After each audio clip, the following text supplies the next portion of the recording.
Hello and welcome to Inside Iraq. I'm Jasim Al-Azzawi. Iraqi politicians speak of national reconciliation as a panacea, but mutual suspicion and hostility dominate their action. Iraqis wonder if Prime Minister al-Maliki can rise up and become a national healer instead of being a politician actively promoting a spirit of revenge and intolerance. But if the American surge has failed to bring Iraqis together, shouldn't they surge forward to stave off a calamitous civil war? Here is Rawi Rajah.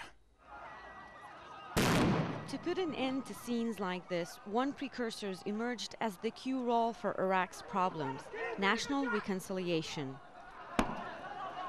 Prime Minister Nuri al-Maliki repeatedly asserted that his government is serious in its attempts to include Iraq's ethnic, sectarian and political factions. Last year, he announced a national reconciliation plan in the hope of quelling violence like this and bringing Iraqis together. There were negotiations, meetings, conferences inside and outside Iraq, but no solid outcome. In fact, Maliki's government crumbled as one coalition after another walked out, leaving 17 ministries without a leader at the helm. To secure his survival, Maliki had to strike a deal with a new coalition that included the Shia Supreme Islamic Iraqi Council and the two main Kurdish parties.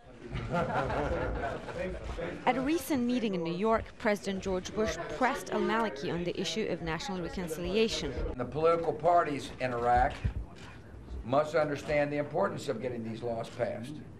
In a speech to the United Nations General Assembly, Maliki said, "We look at the national reconciliation as a rescue boat. We also believe it's not the responsibility of the government alone. It is the responsibility of all political factions, clerics, intellectuals, and civil society leaders." Iraqi politicians have been hobbled in their efforts to achieve reconciliation by squabbles over ministerial positions, division of the nation's oil wealth, and the thorny issues of de-Baathification and federalism. This conflict has been brought about by politicians, by people with interest in conflict. There are stakeholders, people who feel that the continuation of war and conflict is within their interest. To exacerbate all this, Iraq is part of a wider regional tussle. It's hard to pin the blame solely on Iraqi politicians. After all, Iraq's neighbors have sought to sway the political process in the direction of their own, often competing interests. Compromise seems to be the first step toward any national reconciliation. For that to happen, analysts say international and regional support is needed. They cite the success of Arab mediation efforts in helping to end the long and bloody Lebanese civil war. Until Iraqi leaders figure out what they are willing to compromise on, Prime Minister al-Maliki will be facing tough weeks ahead as he attempts to deliver better results to the Iraqi people. Rawi Rajah for Inside Iraq.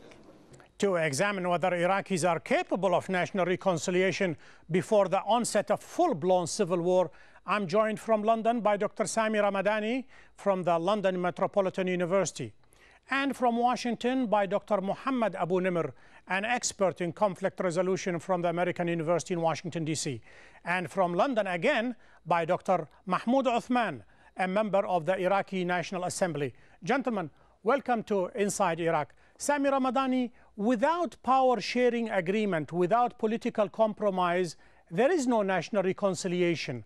Have the Iraqis passed the point of no return, or compromise and an agreement is still possible?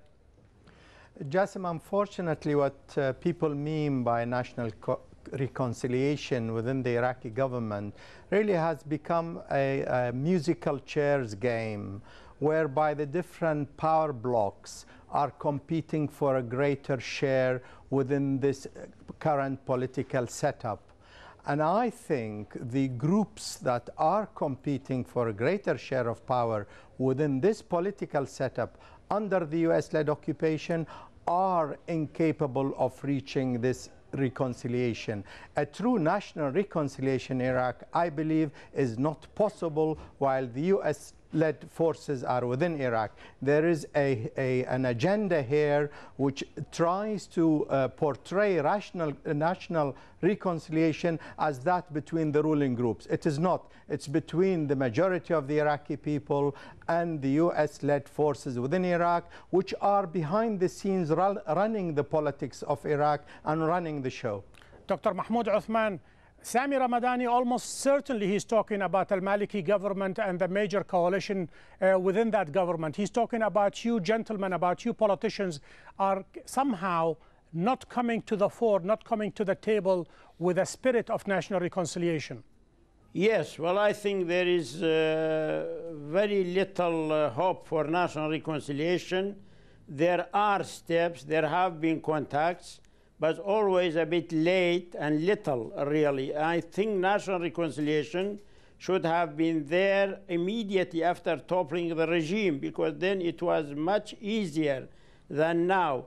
Nevertheless, now there could be serious efforts, but I don't see personally serious efforts for national reconciliation. Every side is sticking to its points of view, and you see these people talking to each other through the media. And I think we need reconciliation first inside the government and inside the parliament, and then reconciliation between these people and people outside the political process who are not terrorists, but they are just opposition. So I think there's a lot of things lacking in this process, and it's not going forward. It's very weak, it's very slow, it's late, and it is little, I think. Muhammad Abu Nimr, the way Mahmoud Uthman just explained it, you know, that dire situation, Iraq perhaps right now at the bottom and somehow is not able to get out. What would be the first step in confidence-building measures among the Iraqis, whether the majority or the minority, the franchise or disenfranchised? What does it really need to happen here? Well, I think in general, Dr. Ramadani have described, and your question first was correct. The first element usually is a political agreement or a political arrangement where power sharing is possible. And I think that's the first component. Another component is usually the security issue. In all conflicts around the world where reconciliation process took place, like South Africa, Northern Ireland, or Guatemala, other places around the world, the security issue has been taken care of, whether a defeat of one side or some kind of a peacekeeping force. The outcome, there was security, and then the political power arrangement managed to establish some system where there is a power sharing and the voices of the different minority group are represented. So in the case of Iraq, as was indicated here correctly, that was a missed opportunity. Right now, for the last 2-3 years, politicians are not really exhibiting any willingness to work together to power share. They're just trying to replicate the Saddam regime of one group or other controlling economic, political resources. And I think that's the first step. It should start from a genuine political coalition that's interested in equal, fair power sharing rather than manipulation of resources to one side or the other. It is funny you mentioned Saddam Hussein. Dr. Mahmoud Uthman, today Ayad Allawi he said the Prime Minister al-Maliki, he's another Saddam. He's using the same tactics and he's trying to, hog power and not let anybody, come close to him. How do you feel about that? With that kind of attack, with that kind of a spirit, national reconciliation doesn't seem in the horizon. Yeah, I think I haven't heard that, but I think it's not the right comment, really. And but is it an accurate one? These comments. But is it an accurate one? It's not accurate, I think. I think if there are, you see, the positions are like that. You hear each side talking about the other side in a very difficult way, very much accusing each other. They are accusing each other. They are just trying to register points one against each other. They don't go into sound dialogue between them behind closed doors, away from media for some time at least, to see what's going on. They are talking through the media. Every side tries to talk something, accuse the other side of failure, and they don't sit together. That is the problem. When they don't sit together and they don't have the spirit of reconciliation and they don't have faith in each other, it's very difficult. Besides, another point which is very, very important is that security. Unless there is security in the country, it's very difficult to make reconciliation, because I think reconciliation is related to security, and Iraq is now there's an atmosphere of violence. Everybody is using violence against the other one. Government is using violence, terrorists are using violence, Americans are using it. But within violence, it's very difficult to make reconciliation. Yes, I think we're reaching the nub of the point, which is that reconciliation between who and whom.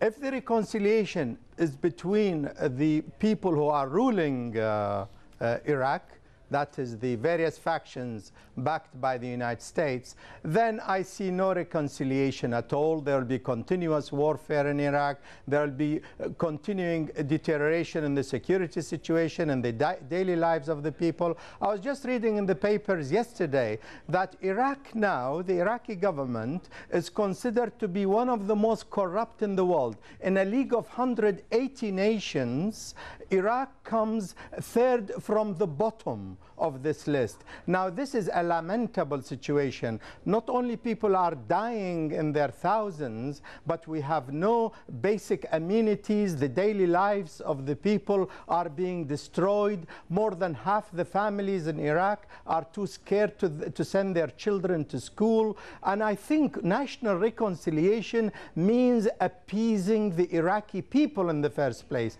not appeasing the different power groups competing for a greater share of the cake. Appeasing the Iraqi people means having sovereignty, means getting rid of the occupation, means trying to genuinely come to terms with the dire situation that faces the Iraqi people. Sami Ramadani, we'll take a short break now, and when we come back, we'll continue our discussion. Stay with us. The present structure in Baghdad is incapable of national reconciliation because its elected constituents were elected on a sectarian basis. Henry Kissinger, former US Secretary of State.